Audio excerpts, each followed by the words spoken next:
Nous avons une responsabilité de prendre les choses au sérieux lorsque nous commençons à remarquer que ce que nous cherchons, ce à quoi nous nous attendons et les questions que nous posons sont et si c'était eux qui provoquaient ce que nous observons. Si c'est le cas, alors soudainement, il y a une responsabilité sur chacun d'entre nous qui est un peu plus grande que ce que nous pourrions penser de manière désinvolte. Comme je joue juste avec des pensées dans ma tête. Je ne fais rien de dangereux, mais c'est vraiment utile d'être sur un chemin spirituel. Je sais pour moi-même, je suis tenue en laisse courte parce que il est trop facile pour moi de penser quelque chose, de commencer à emprunter le mauvais chemin. Et après avoir vécu l'éveil de la Kundalini, je pourrais juste griller tous les appareils dans une pièce si j'y entrais de mauvaise humeur.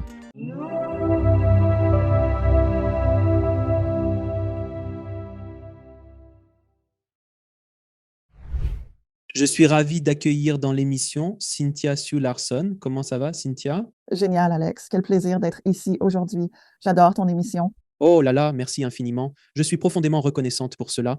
Sachez que je suis une grande admiratrice de votre travail et de l'impact que vous avez dans le monde également. Aujourd'hui, nous allons discuter de votre ouvrage intitulé Saut quantique et nous allons plonger directement dans le cœur du sujet car les fidèles auditeurs de mon émission sont déjà au courant.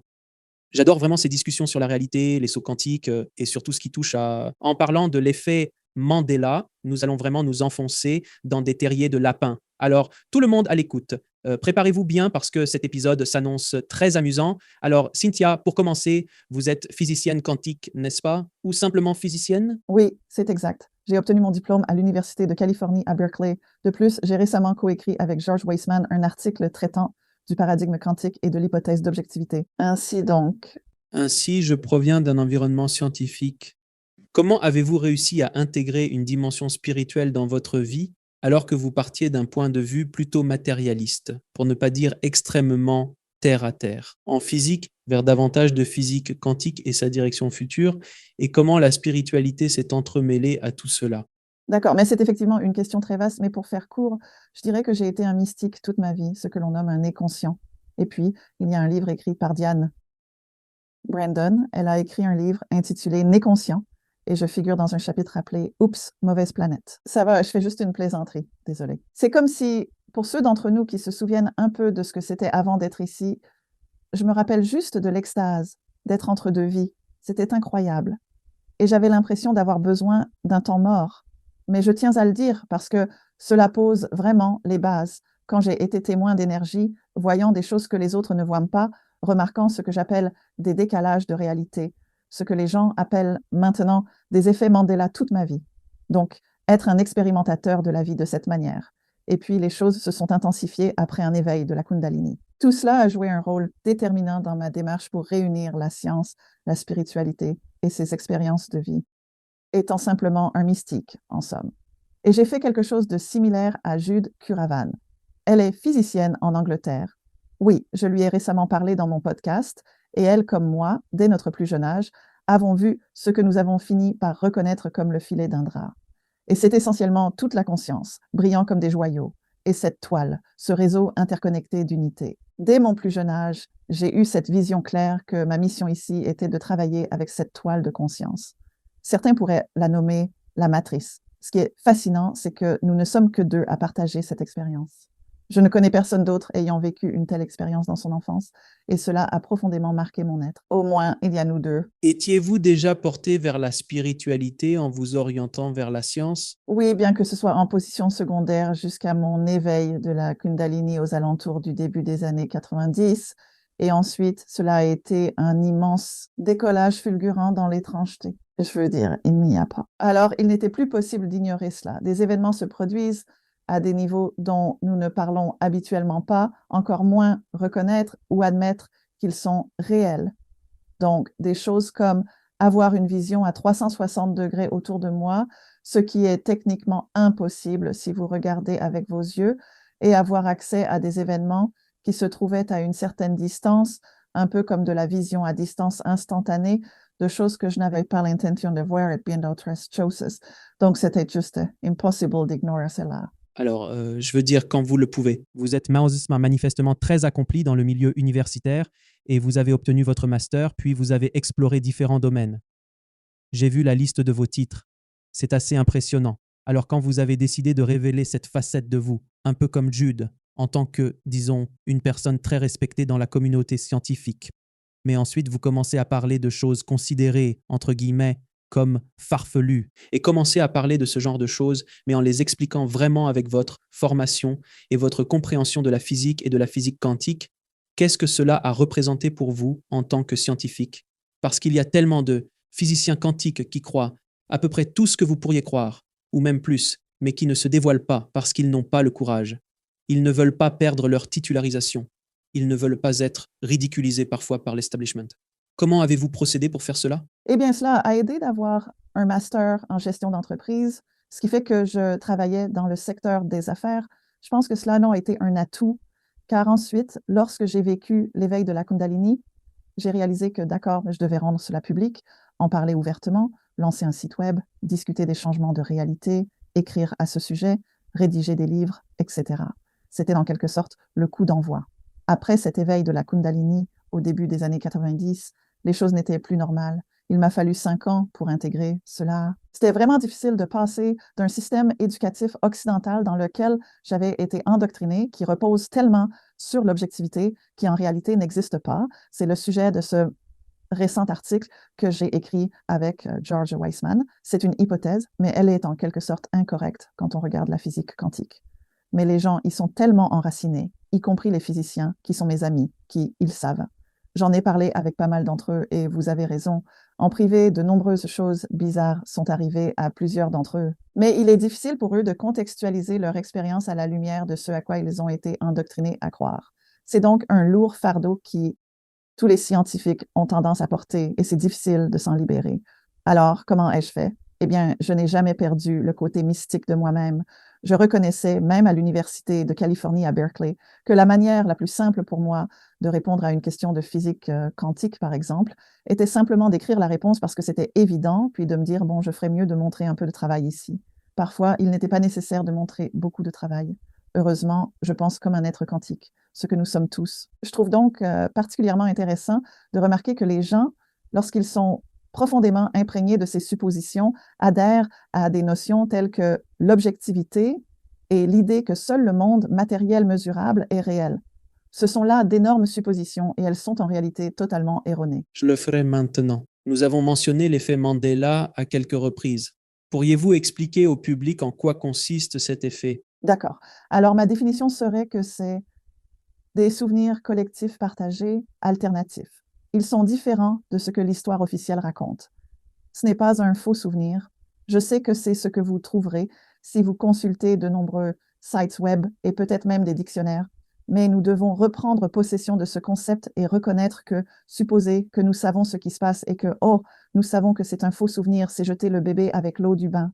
Lorsque nous considérons ce qui est sans doute l'outil technologique le plus significatif de notre temps, il se manifeste précisément au moment où l'humanité doit affronter des enjeux apparemment insurmontables, qui peuvent être globaux, voire universels, nous faisant parfois nous sentir désemparés.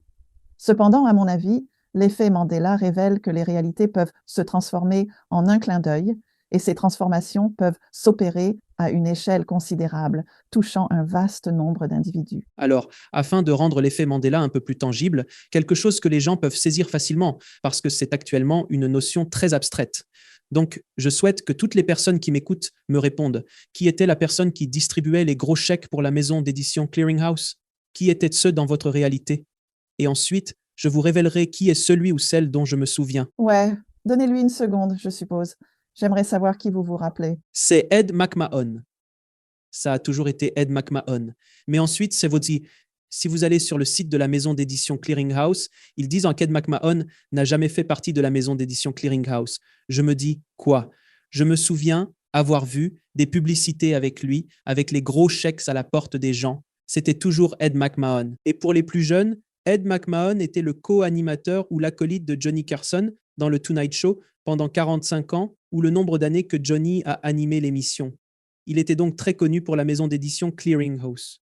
Mais si vous cherchez maintenant, il n'y est pas. Et je pourrais commencer à énumérer des choses que. Est-ce Jif, le beurre de cacahuète, ou Jiffy, beurre de cacahuète? C'est Jiffy. Dans mon monde, je me souviens de Jiffy. C'était Jiffy, mais apparemment non, ça n'a jamais été Jiffy. Ça a toujours été Jif. Moi, je suis là, confus. Non, ça n'a pas de sens. Une de mes répliques préférées vient du film Jusqu'au bout du rêve de 1989 ou 90. La réplique très célèbre quand Kevin Costner est dans le champ de maïs, si tu le construis, ils viendront. Et cela avait vraiment, vraiment du sens. Si tu le construis, ils viendront parce qu'à la fin, ils sont venus. Ouais, regarde le film ce soir et il dira, si tu le construis, il viendra. C'est des conneries. Je m'en souviens d'eux. J'étais un jeune cinéaste en devenir, je me souviens très bien de ce film. Alors, avez-vous connu ce genre de changement? J'ai eu des conversations avec différentes personnes, j'ai reçu d'autres invités dans l'émission à qui j'ai simplement parlé de l'effet Mandela auparavant, et j'ai cité quelques exemples. Et parmi les commentaires que nous recevons, il y a celui sur Ed McMahon. Il l'était, absolument. Où il était, et là, vous commencez à vous poser des questions. Si vous tapez simplement sur Google des trucs sur l'effet Mandela, vous allez commencer à le voir partout, et ça s'appelle l'effet Mandela. Pourquoi pouvez-vous? Oui, cela remonte à Nelson Mandela, qui fut l'un des premiers personnes dont on a étrangement rapporté et reconnu qu'il était de nouveau en vie, alors que beaucoup de gens se souvenaient qu'il était décédé. Alors, je tiens à rendre hommage à Art Bell parce qu'il a vraiment recueilli ces histoires à l'antenne pour Coast to Coast. Et puis Fiona Broom, c'est elle qui est créditée pour avoir popularisé le terme. Mais je tiens vraiment à rendre hommage à Art Bell. Avant cela, dans les années 90, quand j'ai écrit mon livre Reality Shifts, When Consciousness Changes the Physical World, j'ai mentionné un autre acteur qui était de nouveau en vie. C'était l'acteur de Dallas. Et je rêve de... Ah oui, quel est son nom déjà? Ouais, ouais. Ne le fais pas. Ouais. Donc, ça aurait été l'effet Hagman si ça avait pris, mais ça n'a pas pris. Je suis tout aussi content que ça n'ait pas pris. Je pense que Nelson Mandela on l'appelle l'effet Mandela parce qu'il a été le premier cas largement reconnu où quelqu'un considéré comme décédé était en fait vivant, ce qui est assez surprenant. Beaucoup se souviennent, ce gars est décédé alors qu'il était emprisonné sur l'île Robben. On se souvient de cela. Certaines personnes se rappellent la controverse dans les actualités concernant sa veuve, qui s'est heurtée à certains membres du gouvernement, les pouvoirs en place, dans le but de récupérer quelques-unes de ses affaires et possessions personnelles. Il y a eu juste un petit affrontement, à la fois politique et aussi financier et économique, autour de l'héritage de. Vous savez cela, la valeur qu'il représentait pour tant de personnes. Mais maintenant, bien sûr, il n'est pas décédé en détention.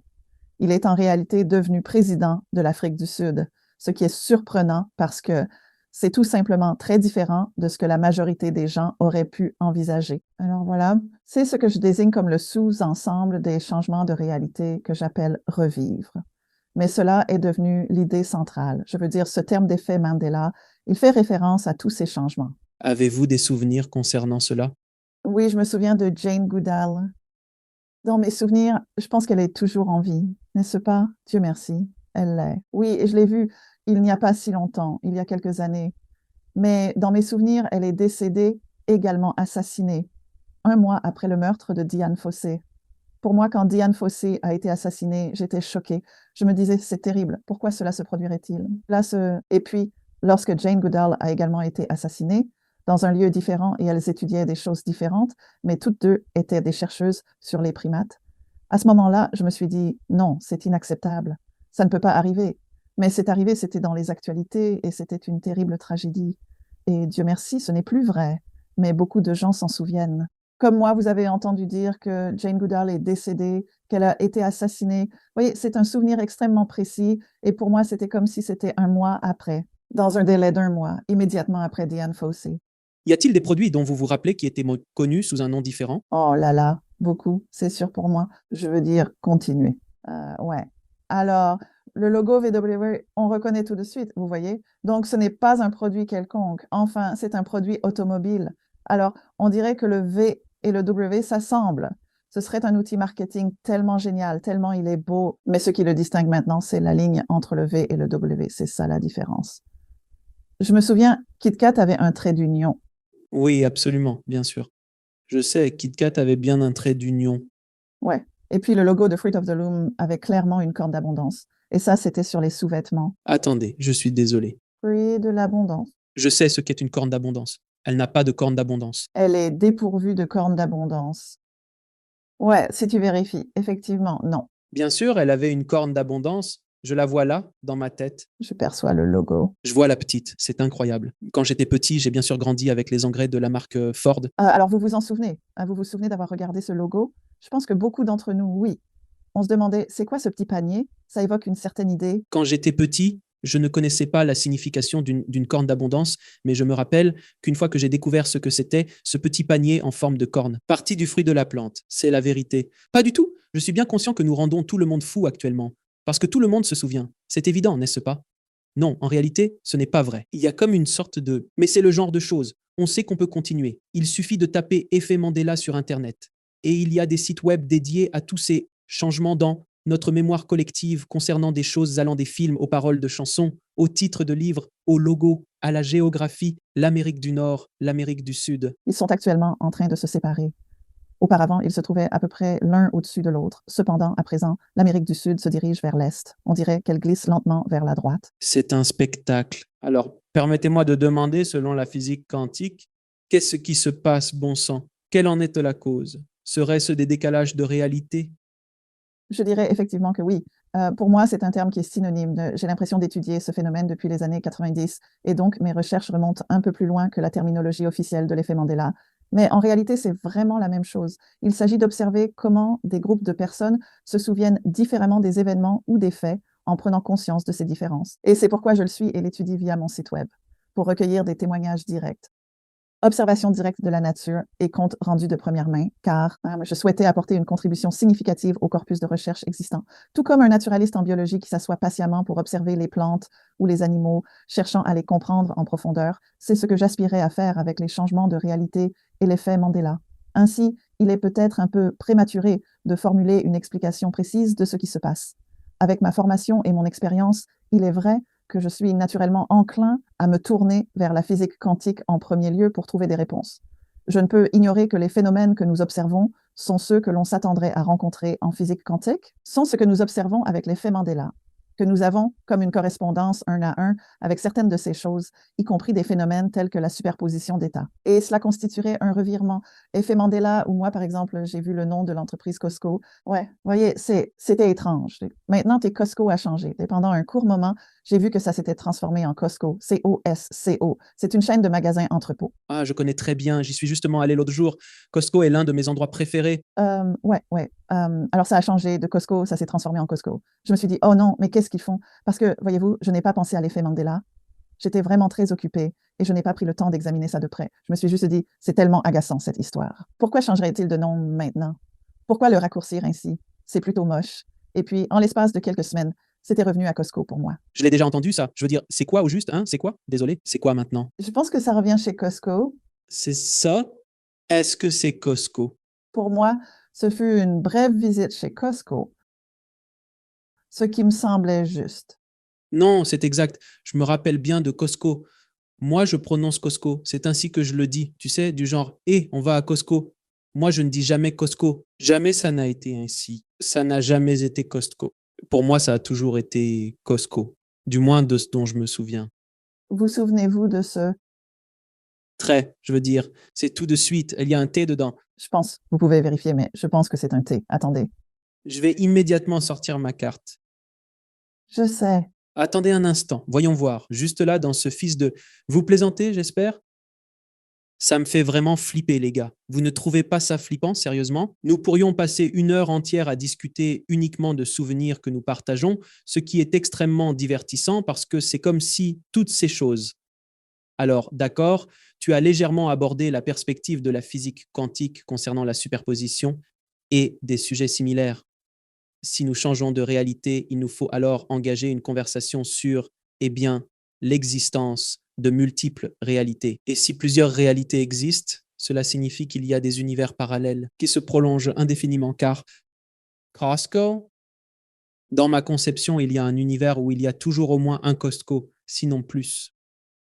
Sans le T, mais il existe un autre univers où il l'est, où Jiffy se trouve dans un univers et Jif dans l'autre. KitKat avec le trait d'union, puis sans le trait d'union, et ainsi de suite. Mais alors, cela peut continuer à se propager, telles des ondulations, à l'infini, des réalités multiples.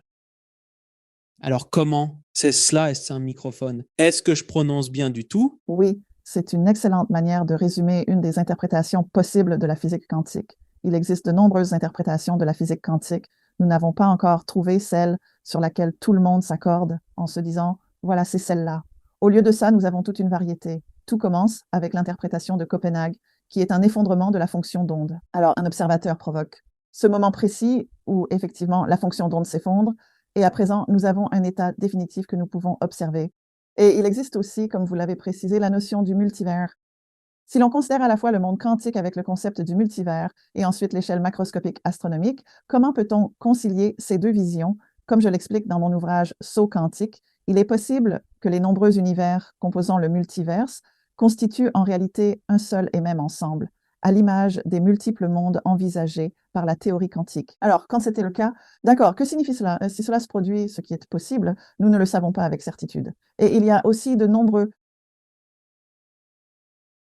des scénarios de multivers. Donc, le fait de choisir le multivers ne signifie même pas que nous nous sommes arrêtés sur une variation en particulier. Il y en a plusieurs.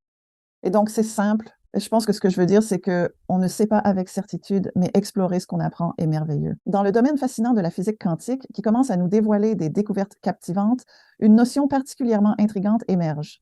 Il se pourrait bien qu'il n'existe pas de réalité objective. Lorsque nous scrutons les résultats d'expériences récentes, telles que celles menées en 2019 et publiées la même année, impliquant des scientifiques basés à Édimbourg, en Écosse, ainsi qu'à Vienne, en Autriche, nous observons des phénomènes surprenants. Ces chercheurs ont constaté qu'en plaçant deux dispositifs d'observation au même endroit et au même moment, ils obtenaient des résultats divergents, absolument. Ils observaient deux réalités différentes. Cela résonne avec ce que nous appelons l'effet Mandela, car il ne s'agit pas d'un consensus général. Au contraire, différentes personnes se souviennent de différentes versions d'un même événement ou fait. Si tu le construis, ils viendront. Et certaines personnes disent, non, ça a toujours été, si tu le construis, il viendra. Tu sais donc cela. Je suis désolé. Un frisson vient de me parcourir le dos. Parce que je sais que tu as tort. C'est il. Ça a toujours été il, n'est-ce pas? Ah, je comprends. Dans l'espace réservé aux commentaires sous la vidéo, s'il vous plaît, faites savoir à tous que le pronom approprié à utiliser est il. Et j'aimerais beaucoup savoir quel est le plus grand effet Mandela des gens. S'il y a quelque chose qui les tracasse vraiment, assurez-vous de le mentionner dans les commentaires, car je veux le découvrir. Il se trouve que Jiffy et Jif sont assez connus, bien que je ne mange aucun des deux. Je n'utilise pas, mais j'ai grandi avec seulement le nom Jiffy. Quand je vois Jif, je me dis, c'est quoi ça? Et il y a tellement de produits qui ont ces sortes de changements, le fruit du métier, la corne d'abondance, ces genres d'idées. Et encore, il suffit d'aller voir sur les sites internet. Il y a juste tant d'options, comme on commence juste à les voir partout. Mais alors, laissez-moi vous demander, si nous changeons de réalité, vous avez dit quelque chose de vraiment intéressant. C'était comme pendant un instant, c'était Costco et puis c'est redevenu Costco. Cela signifie que nous faisons des allers-retours. Donc, il y a comment? Et je vais vous l'expliquer à ma façon qui n'est pas celle d'un physicien quantique. Moi, je suis un raconteur d'histoires en images. Alors, visualisez deux voies sur une autoroute, toutes deux en descente. Une voiture fait un bond de l'une à l'autre. Jiffy est ici. Et puis tout à coup, Jiffy est là. Puis Costco est ici. Costco est là. Et vous vous retrouvez sans cesse à naviguer d'une réalité à l'autre, que cela soit à travers votre perspective individuelle, votre conscience personnelle ou la conscience collective de l'humanité. Oui, je veux revenir en arrière. C'est une excellente question. Alors, je me penche sur la physique expérimentale pour voir ce que nous apprenons. Et cette expérience dont j'ai parlé, avec les deux dispositifs d'observation au même endroit, au même moment, ce qu'ils font vraiment, c'est une version expérimentale de l'expérience de l'ami de Wigner, maintenant. Ça a débuté avec Schrödinger et son chat, si vous connaissez le chat de Schrödinger. Cela vous dit-il quelque chose? Alors, donc pour ceux qui ne connaissent pas, vous pouvez le rechercher, mais en gros, il s'agit d'un chat, un chat hypothétique. Aucun chat n'a réellement été blessé dans cette expérience. Placé à l'intérieur d'une boîte ou d'un conteneur, et avec le chat se trouve un flacon de poison relié à un élément radioactif. Une sorte de dispositif générateur de nombres aléatoires. Donc, de manière aléatoire, on ne sait pas quand un petit marteau va briser la fiole de poison. Un des isotopes radioactifs se désintègre à un moment aléatoire. Qui sait quand cela se produira? Nous ne savons pas. C'est donc totalement un dispositif aléatoire. Et le chat est enfermé dans la boîte. Ainsi, tant que nous n'ouvrons pas la boîte, nous ne pouvons pas savoir si le chat est vivant ou mort. Et donc, Schrödinger a conçu cette expérience exprès pour montrer l'absurdité de dire « Comment est-il possible qu'il y ait un chat à la fois vivant et mort à l'intérieur de la boîte ?» C'était précisément son intention première avec cette expérience. Du point de vue de la conscience des êtres humains? Ouais, non, parce que c'est l'absurdité de la physique quantique.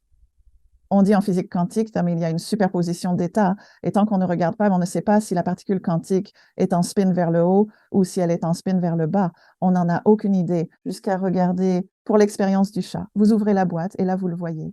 Et si l'interprétation de l'effondrement de la fonction d'onde est correcte, alors vous avez provoqué l'effondrement de la fonction d'onde. Et bam, maintenant vous connaissez la vérité. D'accord. Maintenant, l'ami de Wigner introduit un autre niveau de conscience, un second observateur. Donc maintenant, vous avez Schrödinger avec sa boîte et Irwin, Wigner avec son observation de Schrödinger avec le chat. Et parce que vous avez intriqué un observateur de l'observateur, c'est là que les choses deviennent vraiment intéressantes. Et c'est précisément l'expérience qu'ils ont menée et dont ils ont publié les résultats en 2019. Pourquoi c'est important? C'est les niveaux d'observation. Autrement dit, des groupes de personnes observant quelque chose comme Costco. Costco ou le champ de rêve ou toute autre corne d'abondance, peu importe ce que nous observons. Effectivement, les niveaux d'observation consciente que nous possédons font une réelle différence. Eric Cavalcanti, un physicien, a développé des théories sur ce qu'il nomme les bulles de Wigner, que d'autres préfèrent appeler bulles de vérité ou de réalité.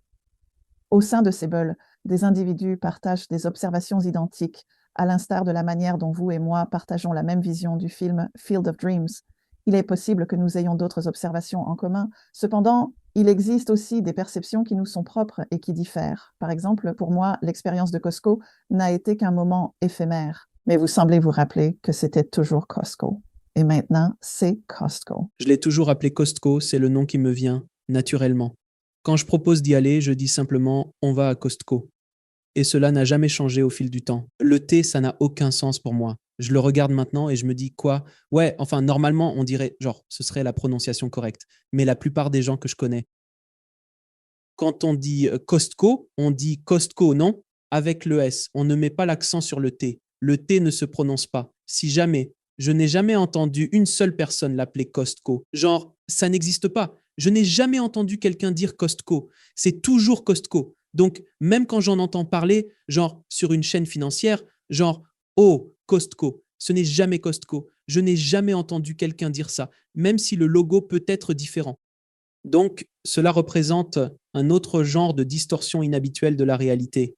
Alors, pour revenir à ce que je mentionnais, notre perspective, l'observateur influence la réalité, ce dans quoi nous allons nous plonger un peu plus en détail dans un instant au fond de ce terrier de lapin. Donc, en tant qu'observateur, cela change la réalité. C'est la dualité, expérience ou quelque chose de similaire. Expérience fente de Young. Expérience des fentes doubles. Merci. Donc, l'expérience des fentes doubles a en quelque sorte montré que l'observateur et la manière dont les particules se déplacent diffèrent. Et puis, il y a ce groupe, l'observateur. C'est de cela que nous parlons maintenant avec ces changements massifs.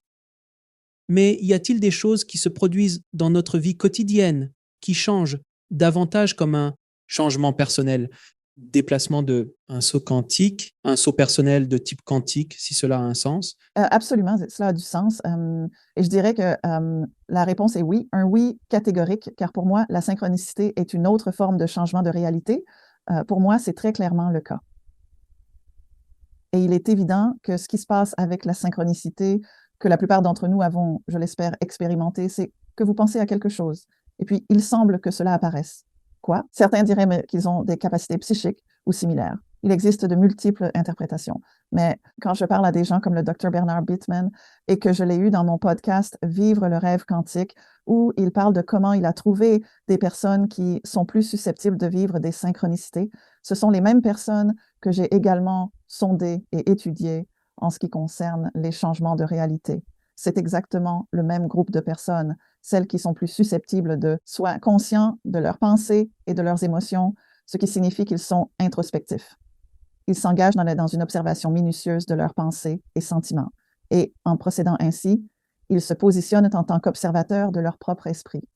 Cela revient à superposer des niveaux d'introspection en eux-mêmes. Un scientifique et philosophe visionnaire a discuté de cette idée et il était également l'un des co-inventeurs du calcul infinitésimal, Gottfried Wilhelm Leibniz. Et ce qu'il disait, c'est que la perception de premier ordre, comme par exemple un papillon se posant sur mon doigt, serait alors perçue par une perception de second ordre où je remarque que c'est un papillon. Il est sur ma main. Donc, au lieu de simplement, disons, vivre ce qui arrive sans comprendre ce qui se passe, il y a un second niveau de perception. Et en calcul, nous examinons également ces niveaux de perception. Alors, oui, c'est là que j'aime aller avec cela. C'est une étude, ça commence à faire mal à la tête un petit peu. Alors. Quand vous parlez de synchronicité, pour rester pragmatique, pensez-y. Combien de fois avez-vous pensé à quelqu'un et soudain le téléphone sonne et c'est exactement cette personne qui appelle? Oui, comme écrit dans le livre. Comme dans les 5 secondes avant l'appel, quelqu'un demande « Hé, où est John ?» Puis John est au téléphone. Merci. C'est étrange, n'est-ce pas? Cela nous est arrivé à la plupart d'entre nous, je pense, à un moment ou un autre de notre existence. Ça m'arrive constamment. Et souvent, je me retrouve, et c'est vraiment quelque chose d'intéressant, je le fais très souvent avec ma femme, là où nous ressentons tous les deux la même chose simultanément. J'ai une pensée concernant une scène de film ou d'une série télévisée et elle prononcera à voix haute exactement ce que je pensais.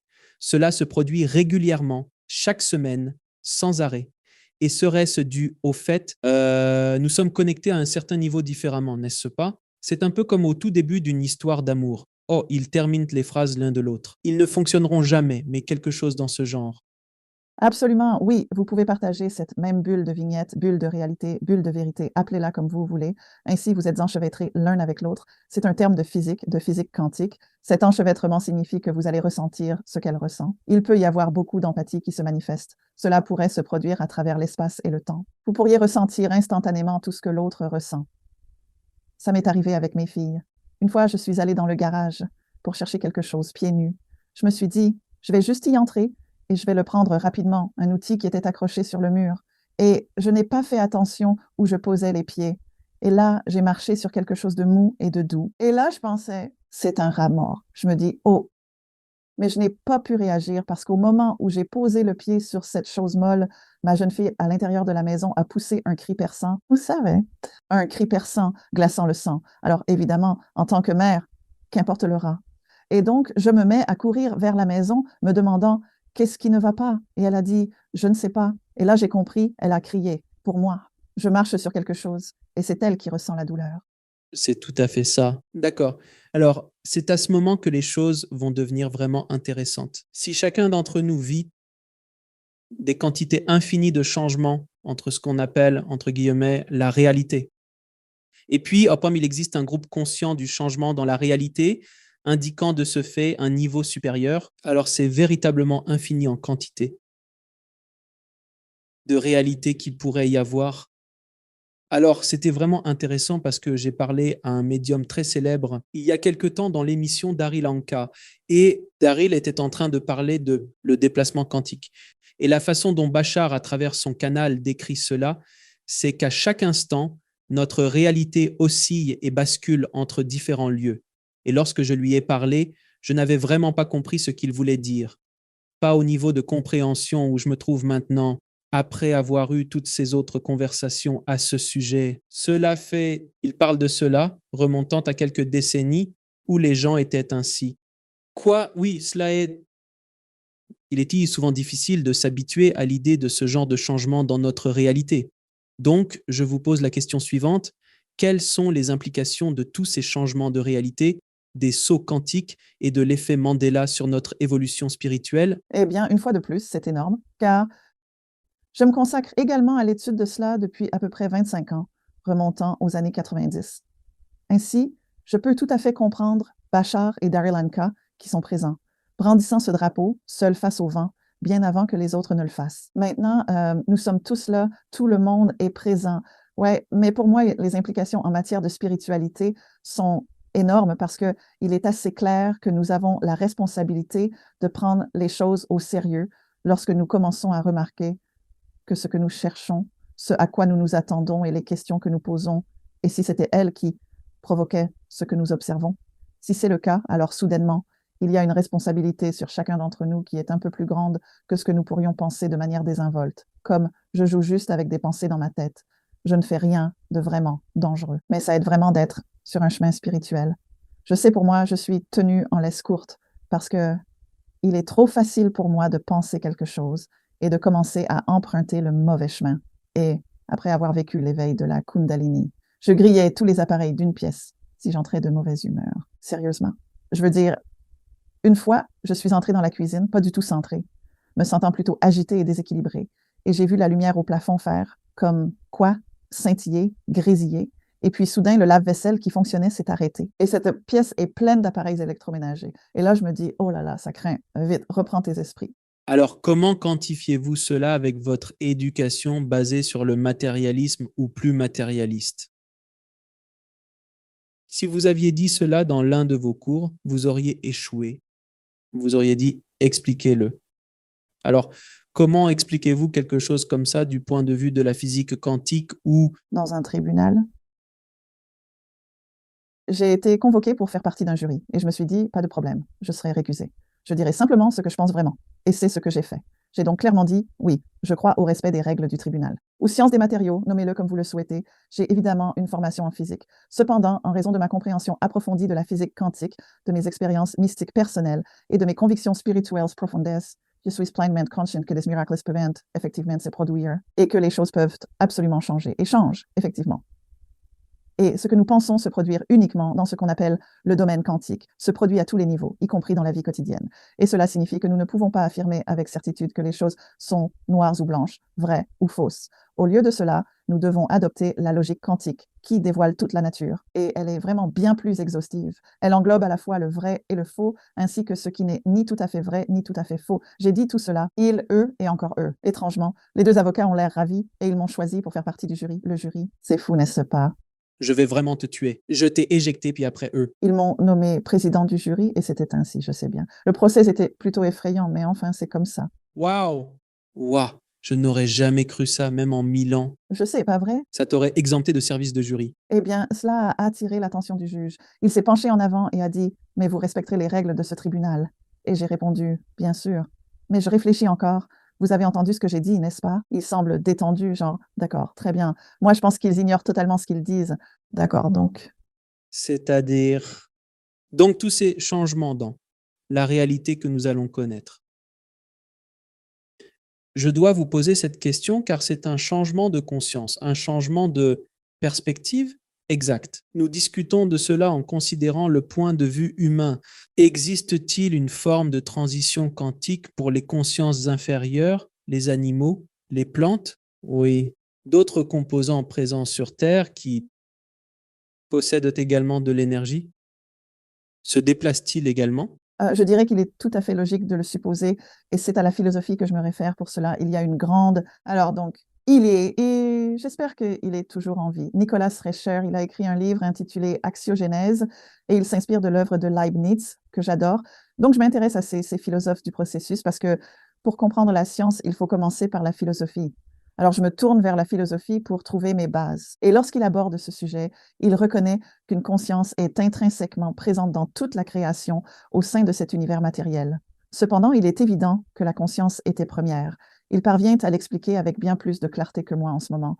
Je tente de faire de mon mieux, mais à mon sens, cela démontre clairement l'existence de différents niveaux d'agentivité consciente. Je continue de faire référence aux besoins essentiels et à l'excellence de son œuvre. Alors, si vous reconnaissez ce que la vie nécessite, appelé niveau de perception, que je nomme niveau d'agentivité consciente, alors clairement, chaque niveau d'agentivité consciente a un rôle à jouer. Peut-être est-ce un petit rôle, peut-être ne sont-ils pas un rocher. De toute évidence, cela n'est pas identique à un être humain. Et il est probable qu'il existe des niveaux supérieurs d'agentivité consciente au-delà. Imaginez-les comme des sphères angéliques. Peut-être le niveau sur lequel Bachar travaille, vous savez, ce genre de domaine. Alors, quand on se rend compte qu'il se passe énormément ici, il est naturel que chacun ait un rôle à jouer. Alors, vous venez de déclencher quelque chose dans ma tête. Parce que quand vous parlez de différents niveaux de conscience, la première chose qui me vient à l'esprit, ce sont les maîtres ascensionnés et les yogis. Et là, je me suis dit, c'est ça le niveau supérieur qu'on peut atteindre ici, dans ce monde en 3 dimensions. Mais il existe de multiples niveaux, des variations qui descendent jusqu'à quelqu'un qui a appris à simplement manifester la vie qu'il désire, basée sur son propre système de croyances et compréhension de la manifestation chez quelqu'un convaincu que le monde entier lui est hostile et qu'il exprime dans sa vie est marquante. Cependant, sans le savoir, sa perspective est très étroite. Waouh, je ne peux même pas le voir. Ils ne peuvent même pas le voir. Mais en commençant à élargir cette perspective et la conscience, plus de maîtrise sur la réalité de votre monde se produit, comme Jésus marchant sur l'eau, le pain en poisson à partir de pain et de vin et d'eau. Est-ce une explication acceptable? Vous avez tout à fait raison, je dirais, absolument. Et c'est ce que nous examinons. Nous nous demandons si les histoires de la Bible, les miracles, sont toutes vraies. Je pense qu'elles le sont. Cela me semble logique, y compris Jésus étant le premier effet Mandela, le premier à revenir à la vie, peut-être le plus célèbre à avoir écarté la pierre, et le voilà vivant de nouveau. C'est donc un merveilleux exemple. Mais je pense que les maîtres yogis, évidemment, ils comprenaient qu'ils avaient des siddhis, des pouvoirs spéciaux, et que certains d'entre eux pouvaient faire certaines choses. Il recommandait souvent aux gens de ne pas se fixer sur les siddhis et les pouvoirs spéciaux comme des tours de magie, mais plutôt de prendre conscience de l'importance d'être sur le chemin spirituel. Et c'est juste parce que l'idéal est de reconnaître que chacun de nous a une grande capacité, mais nous ne voulons pas abuser d'aucun niveau particulier d'activité consciente en cours de route. C'est ça, exactement. Parce que faire de la lévitation ou de la bilocation, ce sont des concepts dont on parle depuis longtemps en lien avec les pouvoirs yogiques. Mais si ton unique objectif est de léviter, tu peux passer 30 ans à apprendre comment léviter et évoluer jusqu'à ce niveau. Yeah, je l'ai déjà dit, donc ceux qui connaissent l'histoire, veuillez me pardonner. Mais c'est une sorte de mythe ou d'histoire de grands yogis où il y a deux yogis d'un côté d'une rivière et il y a un pont et l'un des yogis dit « regarde ça ». Et il lévite au-dessus de la rivière et l'autre yogi se dirige simplement vers le pont et le traverse et il lui demande « qu'en penses-tu » Il répond « c'est très impressionnant, mais tu as passé 30 ans à apprendre à faire ça. Moi, j'utilise le pont. » C'est en quelque sorte la morale de l'histoire. Ne te concentre pas sur ce qui n'en vaut pas la peine. Ne t'en fais pas. Ne te focalise pas sur la lévitation, mais sur le chemin spirituel. Les choses qui surviennent, sous-produits de ce chemin, observe-les, utilise-les, reconnais leur présence. Elles ne sont pas le but principal et ne devraient pas l'être, car dans ce cas, c'est un piège centré sur l'ego. Absolument, exactement. Égocentrique, signifiant se limiter soi-même. Se retrouver coincé à ce niveau d'agentivité consciente, ce n'est pas notre potentiel le plus élevé, loin de là. Nous pouvons aller bien plus loin, non. Et c'est ce que ces maîtres démontrent en quelque sorte. Ils sont des exemples de ce qui est possible pour tous. Je veux dire, on devrait tous, nous aspirons tous à être un Jésus, un Bouddha, un Yogananda ou tous. Vous savez, ces choses, ces maîtres spirituels qui ont ascensionné, car c'est simplement un problème. C'est un terrain d'essai de ce qui peut arriver. C'est le mile en 4 minutes. Une fois le mile en 4 minutes franchi, tout le monde a franchi le mile en 4 minutes. Mais avant cela, personne ne l'avait fait parce que personne ne croyait que cela pouvait être fait.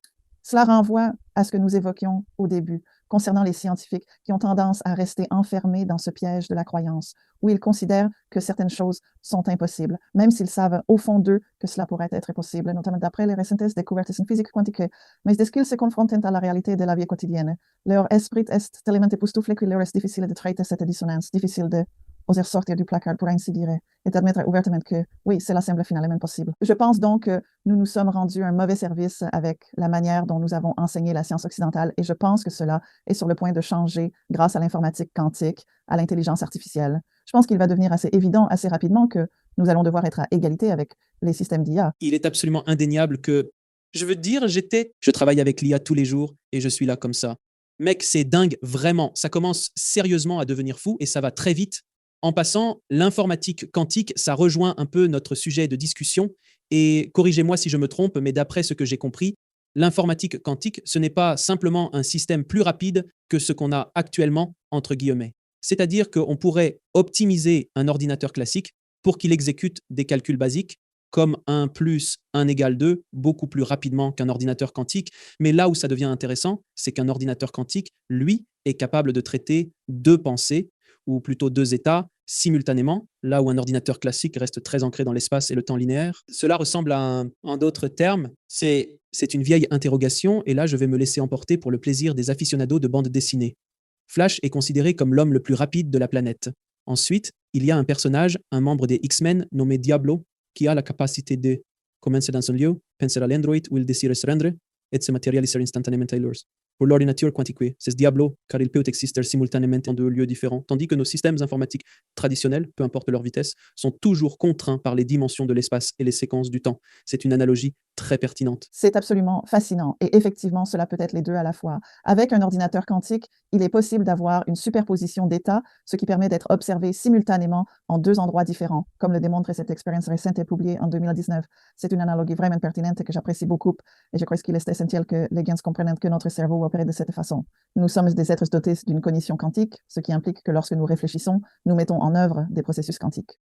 J'ai interviewé l'auteur d'un ouvrage fascinant sur la cognition quantique et la prise de décision et de retour dans mon podcast. Il a rédigé un livre vraiment remarquable sur ce thème. Je pense qu'il est intitulé Cognition quantique et décision.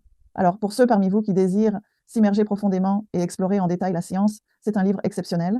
Il y explique que si vous présentez un questionnaire aux gens et que vous organisez les questions d'une certaine manière, de sorte que les options de réponse A, B, C, D soient dans des ordres différents, cela modifie radicalement la façon dont les gens répondent. Pendant longtemps, on a pensé que les comportements humains étaient illogiques, voire absurdes. Pourquoi quelqu'un dirait-il qu'il va voter pour un candidat juste parce que l'ordre des questions est inversé? Mais cela commence à avoir du sens si vous envisagez la pensée humaine comme celle d'un être quantique qui établit des liens en groupe et nous commençons à penser en termes d'association, de connexion, comme si nous pensions en tant que famille ou comme un groupe, un collectif. Ainsi, notre processus de réflexion évolue au fur et à mesure que nous parcourons cette liste, et cela fait véritablement partie de ce que nous faisons. Et qui nous sommes? Alors, je vais y aller maintenant. Nous allons plonger dans un autre monde profond, dans un instant. J'ai donc eu beaucoup de personnes ayant vécu des expériences de mort imminente dans l'émission. Oui, énormément de personnes ayant vécu des expériences de mort imminente. Et dans mes études, en leur parlant, j'ai remarqué beaucoup de points communs parmi ces expériences. Mais une idée qui est ensuite renforcée par les yogis, par les maîtres spirituels, par les médiums, c'est qu'il n'y a pas de vie antérieure et il n'y a pas de vie future, car cela repose sur une conception linéaire de l'espace et du temps allant de A à B. Cependant, toutes les vies se déroulent simultanément, ce qui correspond précisément à ce que nous évoquions à propos des multiples réalités et des transitions quantiques. En effet, selon certaines théories, les maîtres spirituels que j'ai consultés disent que si vous imaginez, disons que vous aviez un problème vie après vie avec le fait de vous affirmer et que vous avez été malmené depuis l'époque romaine et que vous continuez à être maltraité et à accumuler toute cette souffrance et puis finalement dans cette vie, vous vous dites « ça suffit, je vais m'affirmer ». Quand vous le faites ici, cela se répercute en arrière, guillemets, arrière, dans toutes les vies antérieures et cela se propage vers les vies futures. C'est ainsi. Vous allez avoir mal à la tête. Tout le monde à l'écoute. Vous le voyez. Est-ce ainsi? Comment pouvez-vous? Que pensez-vous de ce que je viens de dire? Quelle est votre opinion sur cette idée? J'adore, vraiment. Pour revenir à ce que je disais, je trouve que c'est tout à fait juste parce que ma vie antérieure la plus récente est une vie future potentielle dans environ 500 ans, dans un futur dystopique qui était contrôlé par une intelligence artificielle générale centrale et les humains n'étaient plus libres de faire des choix. C'était comme un cauchemar. Alors j'ai eu l'impression qu'il me fallait une longue pause entre les vies avant de venir dans celle-ci. Et j'ai eu cette impression d'avoir été éjectée trop tôt de l'entre-deux pour atterrir dans cette existence. Et puis c'est comme, oh, quel désordre. Donc je peux totalement être d'accord avec cette sensation. Et évidemment, nous avons des connexions avec tout en même temps. Tout est à notre portée. Je sais que cela peut donner le vertige, mais ce que nous faisons ici, en ce moment même, à chaque instant, a le pouvoir de tout changer. Et cela n'est pas uniquement le domaine et le don réservé aux yogis ou à Jésus-Christ. C'est également destiné à chacun d'entre nous afin de commencer à intégrer cela dans notre vie de tous les jours. Le concept d'Internet représente la première fois où nous sommes instantanément connectés, toi et moi, en ce moment précis, nous le sommes. Nous existons en deux endroits simultanément, selon nos points de vue respectifs, tu le sais. Et c'est grâce à cette technologie qui n'existait pas, du moins pas vraiment il y a 30 ou 40 ans, sous la forme que nous lui connaissons aujourd'hui. Je suis conscient qu'elle a commencé à émerger dans les années 50 ou 60, mais la manière dont nous la percevons et l'utilisons actuellement, cette technologie n'existait pas réellement à l'époque. Ainsi, l'Internet qui nous relie à tout le monde. À n'importe quel instant, de manière instantanée, il est possible de visionner un épisode de la série Friends. Peu importe votre localisation sur le globe, du moment que vous êtes relié au réseau quantique ou au champ quantique qui représente ce qu'est Internet, l'accès est immédiat. Cette technologie nous rapproche de la compréhension des archives akashiques, un concept évoqué dans les écritures védiques anciennes depuis plus de 6 millénaires. Les archives akashiques, c'est un peu comme Internet, mais imagine à une vitesse bien plus élevée, permettant d'accéder à absolument tout en tout temps. Ainsi, progressivement, nous élaborons des exemples, dans notre monde tridimensionnel, de concepts que nous avons, tout simplement, perdus de vue de notre perspective spirituelle. N'est-ce pas captivant? Quelle est ton opinion à ce sujet? Je pense que c'est une observation très pertinente. Oui, et souvent, nous tentons de réduire ce vaste monde spirituel à quelque chose de tangible et physique, car nous désirons le simplifier, le rendre compréhensible. C'est ainsi que nous percevons la réalité qui nous entoure. Comme s'il s'agissait d'un programme informatique ou d'un jeu vidéo, c'est apparemment notre manière la plus moderne de l'appréhender plutôt que des choses. Les conceptions d'autrefois, c'était comme un folioscope, parce que avant les films, il y avait des livres et ensuite nous avons eu le cinéma.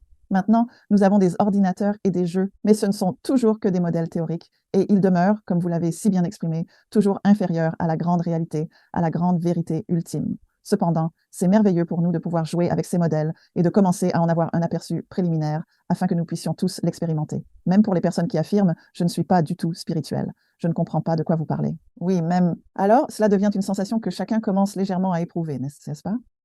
Même si vous êtes athée, vous utilisez Internet. Et puis, il y a cette idée persistante que nous sommes tous interconnectés, ce qui est effectivement le cas à l'heure actuelle. Le monde est relié d'une manière qui, je pense, est sans précédent dans l'histoire de l'humanité, même en considérant les civilisations anciennes et tout ce qui a pu se passer. C'est un sujet de discussion complexe dans lequel nous n'allons pas nous engager à ce moment précis. Mais je ne pense pas que nous ayons déjà atteint un tel niveau de connexion. Et d'après ce que j'ai pu comprendre en dialoguant avec différents maîtres spirituels, ainsi que grâce à mes propres recherches et études approfondies, c'est que le stade actuel de l'humanité est inédit. Il se pourrait que nous ayons été plus avancés dans certains domaines, mais en ce qui concerne la conscience, elle n'a jamais atteint un niveau aussi élevé. Est-ce également votre avis? Oui, je comprends de ce que tu ressens. J'aurais espéré mieux aussi, mais c'est la vie. Je pense qu'on s'en sort quand même assez bien. Ouais, je pense que oui. Je suis simplement honnête. Parce que j'observe ces cycles de 12 000 ans et je me dis, mince, on est vraiment en plein dedans. Mais c'est bon, c'est exactement ce que je voulais exprimer en évoquant l'effet Mandela qui se manifeste, nous donnant l'opportunité de nous unir pour travailler ensemble. Imagine si les reins n'étaient plus situés là où ils l'étaient auparavant. As-tu entendu parler de cet effet Mandela? Où penses-tu que les reins se trouvent à présent? Si tu places tes mains sur ton corps pour essayer de les situer. Je veux dire, mes reins, d'après ce que je sais, sont ici dans le dos à cause du coup de rein. C'est ainsi, je m'en souviens précisément. Je me souviens du coup de rein. En boxe, c'est comme tu ne peux pas donner un coup de rein parce que ça paralyse complètement un gars si tu le frappes là. Donc, d'après ce que je comprends, le rein est juste ici, là, à l'arrière. C'est un peu comme l'endroit où vous placeriez vos mains si vous faisiez une pause. Vous grimpez une pente abrupte. Faites une halte d'1 minute, ménagez vos reins. D'accord, d'accord. Eh bien, devine quoi? Je suppose que tu sais où je veux en venir. Ils ne sont plus là. Non, le rein n'est pas situé ici. Où est-il passé? Ils se sont légèrement déplacés sous la protection relative de la cage thoracique, à tel point qu'ils ne sont plus opérés dans la région où c'était habituellement le cas auparavant. Et cela sidère vraiment les gens. Celui-ci, parce que, comme vous l'avez dit, le coup de rein. Oui, il y a ce qu'on appelle le coup de rein. On ne peut pas savoir. Le coup de rein ne se trouve pas au niveau de la cage thoracique, car cette dernière est protégée. Ils se sont hissés vers le haut, ces escaladants, et ainsi, ils sont devenus relativement mieux protégés. Et maintenant, voilà cette histoire absurde de coup de rein. Mais qu'est-ce qu'ils apprécient réellement? On comprend bien ce que cela signifie. Toutefois, cela n'a plus l'impact d'antan. C'est réellement bizarre. Tu me stupéfies vraiment, Cynthia. C'est une blague, non? Les reins situés dans notre corps. Mais après tout, tout est permis. Si on autorise Jiffy, alors les reins sont aussi autorisés. C'est notre manière de se rappeler où ils se trouvent. Et encore une fois, toi et moi, je ne suis pas médecin. En général, tu n'es pas médecin non plus. Donc, on ne connaît pas assez l'anatomie, mais on se souvient tous, ou du moins beaucoup d'entre nous, du coup au rein, n'est-ce pas? Surtout si tu es un homme et que tu regardes la boxe, tu te souviens du coup au rein. Alors, tu es en train de me dire que si quelqu'un reçoit un coup dans le rein, dans cette zone, ça n'a plus le même effet maintenant. Non, ce n'est plus le cas. Et en plus, le cœur s'est déplacé vers le centre de la poitrine. Genre, je me souviens de la promesse d'allégeance, mon instituteur. C'est terminé. Oui, c'est ça. C'est là où réside le cœur, n'est-ce pas là où le cœur trouve sa demeure? Effectivement, c'était le cas. C'est ici maintenant. C'est dans le... Et c'était autrefois. Je me souviens, lorsqu'on me prenait la tension, il faisait attention à la prendre sur le bon bras parce que, tu sais, ton cœur est d'un côté, pas au centre. Maintenant, ça n'a plus d'importance. Qu'est-ce qui se passe? Cynthia, vraiment, tu me sidères. Arrête. D'accord. Donc, puisque cette conversation s'est avérée être très détendue, pas du tout profonde, et qu'elle ne nous a pas du tout donné mal à la tête, parlons maintenant de la théorie de la simulation. Un lancer de balle molle, tout en douceur, l'usus. J'ai reçu de nombreux physiciens pour parler de la théorie de la simulation. C'est un sujet captivant. C'est une idée qui est vraiment devenue à la mode en 1999 lors de la sortie de Matrix. C'était la première fois collectivement que nous nous sommes tous arrêtés pour dire « Attendez une minute ». Est-ce réel? Et je ne pense vraiment pas que je puisse. Je suis convaincu que ces réflexions sur la réalité existent depuis l'époque de Platon et Socrate, mais elles n'étaient pas envisagées de la même manière. Lorsque le film Matrix est sorti, il a introduit cette grande idée que tout le monde a commencé à envisager sous un jour nouveau. On se demande maintenant, sommes-nous dans une réalité générée par ordinateur? Et comment la théorie de la simulation, qui est une hypothèse très sérieuse en physique quantique, s'intègre-t-elle dans ce contexte? Univers parallèle, des réalités parallèles, un saut quantique vers le multivers, et ensuite intégrons-y la dimension spirituelle. Oh là là, j'adore vraiment ça. J'adore ça. Oh là là là là. Et vas-y, Cynthia. D'accord. Donc, je pense que le moyen le plus rapide de se référer à cela serait de repartir de là où nous étions il y a juste un instant avec les yogis et les maîtres et le fait qu'ils peuvent faire ces choses incroyables. Comment font-ils? Parce qu'ils savent que le monde est une simulation. Ils l'appelleraient Maya ou illusion et ils diraient tant que tu sais ça, alors tu ne te laisses pas prendre au jeu, tu ne laisses pas tes émotions être tirées dans un sens ou dans l'autre. Vous maintenez tout dans cet état magnifique de détachement et vous êtes constamment concentré sur l'accès à la source divine en entrant dans le silence et la quiétude et en étant un avec le tout, ce genre de choses. Ainsi, vous avez vécu ces incroyables états d'être en conscience. Quand vous savez cela, alors vous comprenez bien sûr que tout est une simulation. Mais comment conciliez-vous cela avec les idées que vous avez mentionnées du multiverse? Et aussi, ici, vous pourriez intégrer la théorie des jeux si vous le souhaitez. Donc, l'un des meilleurs livres actuels que j'ai vus sur le sujet est de Rizwan Verk. C'est V-E-R-K. Il est concepteur de jeux au MIT et maintenant il écrit des livres sur la spiritualité et des sujets comme ça. Et j'ai lu son livre sans en attendre beaucoup parce que d'habitude, quand je lis un livre sur la théorie de la simulation, c'est, tu sais, voilà, douteux. Mais parce qu'il est concepteur de jeux et que j'ai aussi une expérience en programmation informatique et en technologie de l'information, j'adore la manière dont il expose cette vision très claire que je partage avec lui, que nous avons ces différents chemins. C'est exactement comme tu l'as dit, comme si nous avions ces deux lignes temporelles, si tu veux. Tu as des lignes temporelles de possibilités et elles sont toutes deux présentes et ouvertes à toi. Comment choisir? Eh bien, si tu es cet être quantique, alors son livre n'aborde pas les niveaux d'agentivité consciente. Je retourne là où mon cœur aime se poser. Mais si tu entres dans ce processus avec les niveaux d'agentivité consciente et que tu réalises à ce niveau supérieur, tu vois déjà la réponse. Tu sais quel chemin sera celui du succès, celui qui apporte la satisfaction, celui qui est en harmonie avec ce qui est vrai pour ton esprit, ton cœur, et ce dont tu as besoin dans ton subconscient. Quand tout cela est aligné, le choix devient très clair. Et la physique de tout cela a à voir avec la reconnaissance qu'il existe ces chronologies parallèles. Elles existent en quelque sorte. Tu te demandes peut-être qui fait le saut? Qui réalise donc le saut quantique ici? Ce serait la conscience pure, en effet. Ainsi, c'est nous-mêmes, en tant qu'être quantique, absolument. Nous reconnaissons que notre corps physique n'est qu'une illusion.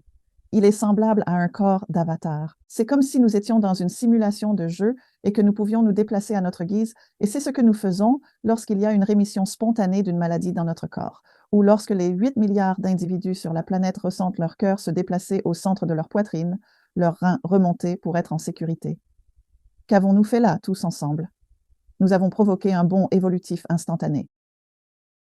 Je continue de tourner en rond, devenant fou avec cette histoire de rein. Ça continue juste de tourner. Ça me rend un peu dingue à l'intérieur. Je suis vraiment passionné par l'idée de la théorie des jeux. Et les gens s'en agacent, et nous en discuterons dans un instant. Mais en raison de ce que vous avez mentionné, cette élévation de la conscience, en montant, je vais vous proposer une théorie, une explication à ce phénomène. Donc, nous sommes Zelda. Où se trouve Link dans le jeu La légende de Zelda? D'accord, donc nous sommes Link et nous sommes les joueurs. Le joueur est l'âme, le moi supérieur et nous sommes. Jouant le joueur dans cette simulation, dans ce jeu vidéo, actuellement, Link ne connaît que son identité de Link. Il a oublié sa liaison avec moi, son moi supérieur. Il est totalement préoccupé par les défis à venir. Il se demande comment sauverai-je Zelda et que va-t-il arriver? Mais alors Link commence à méditer. Oui. Link entre dans une pièce, commence à méditer légèrement et se pose des questions profondes. Il se dit alors « Attendez une minute. Pourquoi suis-je en train de me promener dans ce château? Attends, examinons cela un instant. » Puis il se met à méditer Et il commence à s'éloigner légèrement du système de jeu, mais cela se produit exclusivement lorsqu'il médite. Il n'est pas encore capable de le faire lorsqu'il est pleinement éveillé. C'est uniquement en état de méditation que sa perception commence à se transformer. C'est alors qu'il perçoit la présence du monstre tapi dans l'ombre du coin. Alors, il se prépare soit à affronter le combat, soit à éviter complètement le coin en question. Et plus il médite profondément, plus il élargit sa conscience du système de jeu dans son ensemble, jusqu'à ce qu'il réalise qu'il est intégré dans ce système de jeu précisément parce qu'il s'élève en niveau de conscience et de compréhension, au point où il commence à se rapprocher de l'endroit où je me trouve, le moi supérieur, celui qui joue le jeu, jusqu'au moment où il s'élève si haut qu'il se retourne, me fixe et se dit « Oui, tu es bien là maintenant ». À cet instant précis, il comprend, il réalise que tout est connecté à l'intelligence de l'univers. Chaque élément s'intègre dans un ensemble cohérent et il se dit alors « Ah, je saisis tout à présent. D'accord, il est temps de redescendre pour jouer, mais je jouerai selon des règles différentes, car les autres n'ont pas encore la compréhension de tout cela. Je vais soit leur enseigner la voie, soit jouer d'une manière qui leur est étrangère. Mais à tout moment, je peux faire des allers-retours parce que j'ai maintenant accompli ce voyage, spirituellement ou en pleine conscience, à travers ma prise de conscience. Qu'en penses-tu? J'adore ça. Je pense que pour beaucoup de gens, il peut être difficile de réaliser qu'ils sont comme un petit maillon, mais s'ils peuvent faire ce saut et se dire, mais n'est-ce pas ça, la vie, pour toi? Ça passe de l'aléatoire. Et puis, quand tu commences à méditer, soudain, tu sais des choses qu'il serait impossible de savoir autrement. Et tout à coup, ton intuition devient incroyablement bonne. Et peut-être que tu commences à développer cette connexion, ce sens d'un moi supérieur et d'une conscience supérieure agissante. Ouais, tout cela est possible pour nous. J'adore ça. Je crois que c'est alors et aussi genre en méchant. Et si on retourne dans l'univers de Zelda, alors tu rencontres des gens en chemin et tu ne sais pas s'ils sont des voleurs, tu ne sais pas s'ils sont là pour t'aider. Mais à mesure que ta conscience s'éveille, tu pourrais commencer à le voir venir de loin, alors que quand tu n'étais pas aussi ouvert, tu le prenais pour argent comptant. Te revoilà donc conscient. Et cela arrive dans la vie. J'utilise cela tout le temps dans la vie parce que maintenant, comme tu dis, tu peux rencontrer quelqu'un et tu pourrais avoir une intuition ou un pressentiment à propos de cette personne bien meilleur qu'il y a 10 ou 15 ans où tu te serais laissé tromper par cette personne ou blessé par cette personne, tu aurais pensé « Oh non, pas ça. C'est vraiment une mauvaise nouvelle. Je ressens un mauvais juju, un très mauvais juju. Je dois m'en éloigner. » Vous savez, juju est un terme assez technique. Cela correspond-il en quelque sorte à cette sorte d'explication que j'ai élaborée dans le système de jeux vidéo? Cela correspond, et j'adore cette connexion avec les niveaux d'agentivité consciente. C'est essentiel pour la compréhension des gens. J'apprécie comment vous intégrez la méditation comme quelque chose de praticable. C'est une sorte de technologie, un conseil ou un outil pour nous aider à y parvenir. C'est très juste. Et vous avez mentionné avoir interviewé plusieurs personnes ayant vécu des expériences de mort imminente. Ils bénéficient de ce genre de moment d'épiphanie instantané où tout à coup, c'est véritablement une expérience extraordinaire, une immense prise de conscience qui se produit à un niveau bien supérieur, soudainement. Une fois que cela s'ouvre, c'est très similaire à l'expérience de quelqu'un qui médite longuement, encore et encore. Et j'adore vraiment la manière dont vous avez décrit cela dans cet exemple initial avec Link, comme si, peut-être au début, l'expérience n'était pas si intense et se manifestait uniquement lorsqu'il était en méditation. C'est une description très juste. Je comprends. Mais alors, si l'on persévère, si cela continue, alors à la fin, il ne peut plus le perdre. Et soudain, il possède le don qui provient de ce grand niveau supérieur qu'il ne peut oublier. Et c'est à ce moment que le véritable don se révèle, bien plus grand que n'importe quel tour de magie de bilocation, d'invisibilité ou de lévitation. Bien sûr, exactement. Et c'est aussi les idées de celui-ci. C'est un peu comme avec Yoda et Luke.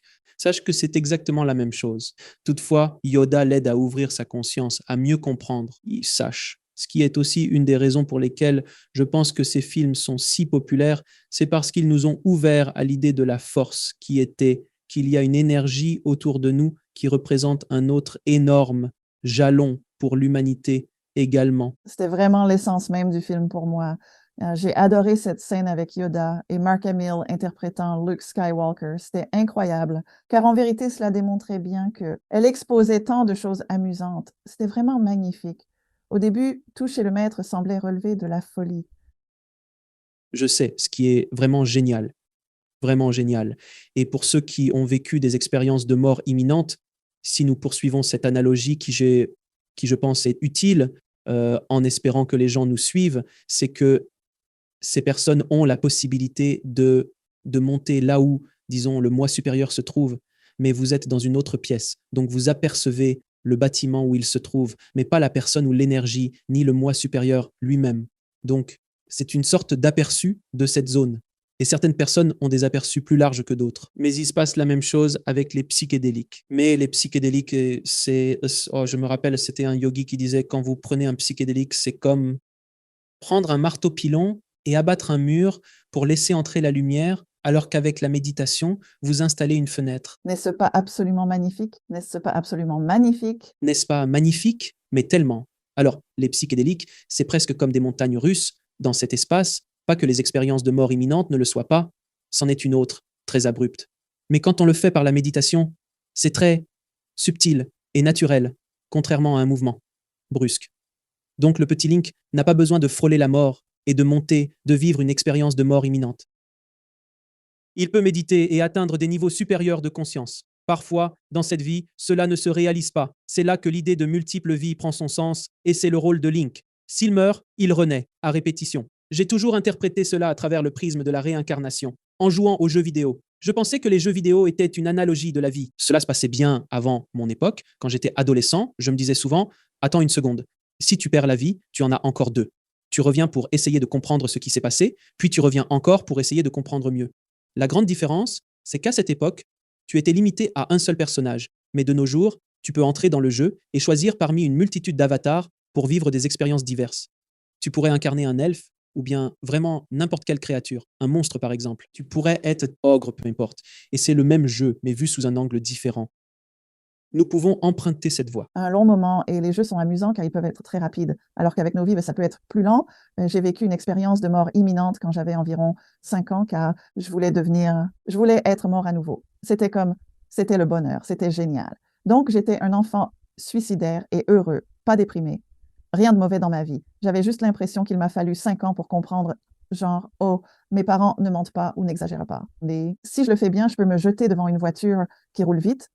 Il faut qu'elle aille assez vite. Il faut que je vise pour que ma tête soit écrasée correctement. Sinon, je serais juste mutilée. Donc, j'avais tout calculé et puis je me suis dit, d'accord, cool. Comme ça, je pourrais retourner et planer dans cet endroit entre les vies que j'adore. Mais ensuite, il y a eu une sorte d'intervention qui s'est produite. Intervention d'un ange. Oui, exactement. Je sais. Alors, je suis entrée chez moi, je me dirigeais vers ma chambre et le temps a commencé à ralentir. C'est devenu vraiment étrange. Et puis, soudain, ces silhouettes lumineuses étaient autour de moi et elles m'ont montré trois choses, trois raisons pour lesquelles je voudrais probablement rester. La première était que tes parents seraient extrêmement déprimés et pourraient ne jamais s'en remettre. Mais je me suis dit qu'ils s'en remettraient avec le temps. Je ne le sais pas. Rhinos, tu es brutal, tu es brutal, tu es brutal. Affreux, vraiment affreux. C'est tellement embarrassant. Je ne dirais pas ça maintenant, mais à l'époque, c'était affreux. Ouais. Puis, ils ont dit que toutes les personnes que tu pourrais potentiellement aider, tu ne seras pas en mesure de les aider. Ils trouveront quelqu'un d'autre pour les aider. Tellement brutal. 2 fois, je sais, c'est tellement gênant et c'est encore plus gênant ce qu'ils ont dit pour me faire rester. C'est comme si ça devenait de plus en plus gênant. Mais le troisième truc, c'était, tu as choisi d'être ici et tu vas perdre ton avance de 5 ans. Et je suis là, non. J'ai fait le choix d'être ici. Et mon esprit a déraillé. Genre, j'ai choisi, non, cette planète est foutue. Je vais perdre mon avance de 5 ans. Vous serez contraint de revenir parce que vous aurez à revenir et à tout recommencer depuis le commencement. Car c'est vous qui avez fait ce choix. Vous allez revenir. Je suis genre, oh non. Donc en gros, ce qui se serait passé, c'est que vous auriez perdu 5 ans de points d'expérience dans le jeu vidéo et vous auriez dû repartir de zéro et recommencer à tuer des orques pour gagner de l'expérience, pour atteindre le niveau suivant que vous aviez déjà. Cela semble tellement exotique. Ma vie se déroulait en banlieue, rien qui ne soit exotique. Pas d'organisation. Organisation ou troll, il fallait se battre pour construire cette expérience, pour passer au niveau suivant. Mais vous avez raison, et je les crois, sincèrement, je les crois. Et maintenant, avec le temps, j'ai mûri. Il est clair que je comprends désormais que ma vie ne m'appartient pas entièrement et que mon rôle est de servir. Je saisis cette réalité bien mieux qu'à l'âge de 5 ans. C'était embarrassant. C'était donc à l'âge précis de 5 ans. Pour ma défense, j'avais 5 ans. Soyez un peu indulgent avec vous. Maintenant, Cindy, en ce qui concerne cette idée de théorie de la simulation ou de la théorie des jeux, dans la théorie spirituelle du jeu dont nous avons discuté, les gens se heurtent à un problème majeur. Et c'est quelque chose que j'entends très souvent chaque fois que j'aborde le sujet dans l'émission. Ils avancent que si la vie n'est qu'un jeu, alors elle perd toute sa valeur, devenant extrêmement jetable. Ils argumentent qu'on pourrait alors se permettre de commettre des actes répréhensibles à volonté sans se soucier des conséquences, parce qu'en fin de compte, on aurait l'opportunité de revenir et de tout recommencer. Comment leur expliquez-vous que ça ne fonctionne généralement pas comme ça? Pour aller vite, regardez Un jour sans fin, une comédie hilarante avec Bill Murray. C'est le film le plus empreint de spiritualité jamais fait. Ah, c'est génial. Alors, si vous voulez la voir rapide, ben, passez juste 1 heure et demie, se regarder le film et puis genre, d'accord, je comprends. Et c'est exactement ça. Parce que, comme je l'ai dit, je suis tenue en laisse courte. Vraiment. Si je fais des choses qui ne sont pas dans le droit chemin, ça me revient en pleine figure tout de suite. Donc, je parle des interactions entre l'esprit et la matière. Ce n'est pas que je le fasse exprès, mais il semble que les mauvaises humeurs soient projetées. Je ne peux même pas me permettre d'avoir de mauvaises pensées sur les gens parce que j'ai constaté que cela me revient. Je l'étais juste. Des choses terribles se produisaient sans cesse. C'était comme être pris dans le film Un jour sans fin, mais d'une manière psychique et bizarre. Non, je crois que dès l'instant où tu commences à prendre conscience de ce qui se déroule, il est essentiel que tu y mettes un terme. Il faut se dire, assez, j'ai saisi le message. Alors plongeons vraiment rapidement dans le jour de la marmotte. Juste une seconde. Parce que chaque fois que quelqu'un demande quel est le film le plus spirituel que tu aies jamais vu, je réponds, c'est le jour de la marmotte. C'est le jour de la marmotte. Il y a des films comme Matrix qui provoquent de nombreuses discussions. Et puis, il y a Les Évadés, où la rédemption possède une connotation spirituelle extrêmement profonde. Cependant, rien ne saurait mieux expliquer, selon moi, les épreuves que l'âme peut endurer que le jour de la marmotte. Et pourtant, les gens prétendent que je suis fou. Et je dis, donnez-moi juste une seconde. Et vous vivez cela sans réfléchir. Je me demande, que se passe-t-il quand vous obtenez tout ce que vous désiriez et réalisez que vous n'avez rien, qu'il n'existe aucune conséquence à vos actes, car il n'y a pas de conséquence. Dans ce film, puisqu'il se réveille chaque jour pour recommencer, que fait-il alors? Il plonge dans le matérialisme, mange à sa guise, multiplie les conquêtes et commence à voler de l'argent. C'est matériel, matériel, matériel, puis il s'ennuie, parce que c'est ce qui arrive avec le matérialisme. Il y a seulement un certain nombre de maisons de plus que vous pouvez acheter. Il y en a tant. Il y a seulement tant de sexe que vous pouvez avoir. Il y a seulement tant d'argent que vous pouvez dépenser. Tant de nourriture à apprécier vraiment. Une limite. C'est limitant. C'est extrêmement limitant. Alors il commence à se dire, attendez une minute. Si je veux tenter de sortir d'ici, je dois peut-être commencer par aider les gens. Et c'est là qu'il commence. Oh non, il y avait vraiment il y avait cette scène drôle où il attrape la marmotte. On aurait cru qu'il la tuait, tu te souviens? Ouais, hilarant. Il fait genre, je dois te tuer, c'est comme ça, c'est bien ça. Il tente d'éliminer la marmotte, mais la marmotte ne prend pas le volant avec colère, ne prend pas le volant avec colère. Il est passé du côté obscur. Mais tu veux faire quoi ensuite? Mais alors, après cette fin, n'est-ce pas? Mais alors, il commence à essayer de réfléchir, eh bien, peut-être que je dois aider les gens. Mais à ce moment-là, il commence à atteindre ce stade où il apprend des choses nouvelles. Il se dit alors, tiens, peut-être que je pourrais simplement m'instruire sur divers sujets, apprendre à jouer du piano et tout le tralala. Et j'adore un commentaire qu'il a fait lors d'une émission en direct. Il s'adresse à Andy McDowell et il fait comme s'il avait une révélation. Je crois que je suis Dieu. Je crois que je suis Dieu. Parce que peut-être que Dieu n'est pas omniscient après tout. Il se pourrait bien qu'il soit là depuis si longtemps, qu'il connaît tout. C'était génial. Et là, je me dis, c'est une affirmation vraiment profonde. C'est vraiment très profond. C'est une affirmation tellement profonde sur la vie et sur ce que nous traversons. Et puis cette idée que nous sommes tous Dieu ou des fragments de Dieu, dans notre propre création, dans notre propre expérience, elle s'envole tout simplement. Alors si vous ne l'avez pas vu, allez regarder Un jour sans fin, ça va vous éclairer. Un autre film vraiment excellent, tant qu'on en parle, est Defending Your Life. Il était Oh, j'adore vraiment ça. Défendre sa vie. Défendre sa vie est également un film merveilleux, vraiment merveilleux, avec Albert Brooks et d'autres. Meryl Streep est dans l'au-delà, c'est ça. Ouais. Histoire d'amour dans l'au-delà, racontée à la manière unique d'Albert Brooks. Là-bas, il faut défendre sa vie. Des avocats sont présents. Combien de jours avez-vous eu? 7 jours. Oh mon Dieu, quelle vie affreuse vous avez eue. Moi, seulement 3 jours. Il pouvait manger tout ce qu'il désirait, autant qu'il voulait, et tout était incroyablement savoureux. Une éclatante brillance. Assurément, c'est l'un de ces films qui ne reçoit pas toute l'attention qu'il mériterait véritablement. Défendre sa vie. Cindy, je suis capable de continuer à te parler pour 2 ou 3 heures de plus. C'était vraiment très amusant. J'espère que ça a aidé quelques personnes. Leur faire voir la vie sous un autre angle et peut-être les inciter à explorer quelques pistes supplémentaires dont on pourra parler peut-être dans une autre conversation un jour. Mais avant cela, je vais te poser quelques questions que je pose à tous mes invités. Comment définis-tu une vie épanouissante? C'est l'une des prises de conscience les plus profondes. L'amour, vraiment. C'est simplement connaître tous les niveaux d'amour dont on est capable de ressentir. Et ça peut paraître léger, mais ce ne l'est pas. Car si vous entrez dans le silence, alors vous pouvez trouver la profondeur. Pour moi, c'est comme une connexion directe avec la source. Et puis même dans les petits moments où vous réalisez, et si tout était Dieu autour de nous, et si nous étions tous connectés à ce niveau, c'est très profondément, intensément significatif. Si tu avais l'occasion de retourner dans le passé et de parler à la petite Cynthia, quel conseil lui donnerais-tu? Ne prends pas les choses trop au sérieux. Amuse-toi, détends-toi. Je crois que j'ai été un peu trop, tu sais, solennelle. D'accord, répète-toi simplement que tout va bien se passer. Ouais, ne t'inquiète pas, tout va bien se passer. Comment définis-tu Dieu? C'est juste cette conscience parfaite de toute la création, chaque connexion, c'est bien au-delà de ce que les mots peuvent exprimer. C'est comme si j'étais enveloppée d'un amour et d'une bonté sans bornes qui débordaient. C'était tellement immense que même en tant qu'enfant heureux de 5 ans, j'ai envisagé le suicide. Cependant, je ne recommande absolument pas cela. Ne faites surtout pas ça. Je vous en supplie, ne revenez pas.